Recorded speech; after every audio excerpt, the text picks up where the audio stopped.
Alright guys, well we got our Yamaha Wolverine X2 here, and having a little issue with some water getting in the heater box assembly here when doing some deeper crossings or mud or whatever you got. So I was trying to figure out a solution. The best one I came up with would be seal all the loose ends that Yami left open. What I end up doing, all the corners, all the seams, just tossed a little duct seal on them. Even the flex where it connects down there, threw a little duct seal on there because they were pretty loose. But the fanning is what seems to be up high enough, but the box itself, sometimes it just picks up some water. So another measure that I even went to, because my box was filled with some water after all the rain we had yesterday, was add a little drain.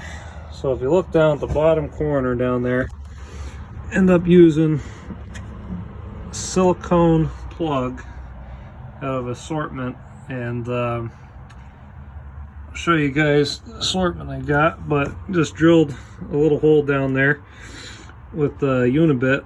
But you just have to be super careful on where you're drilling, because the heater core itself, or the heat exchanger, is about halfway up the box. You can feel it with your finger if you put it inside there in this duct right here. Well, if you take that off, that one.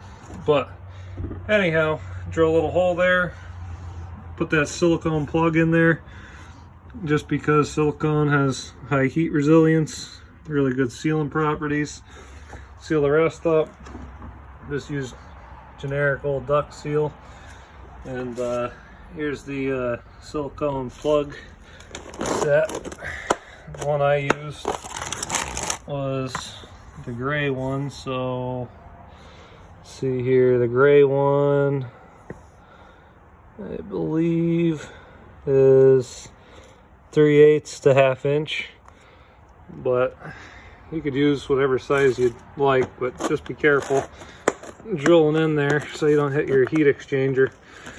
But I hope this helps some more guys out there on the web, because I haven't found much, and kind of sucks when you don't have heat once it starts getting colder. So good luck, guys.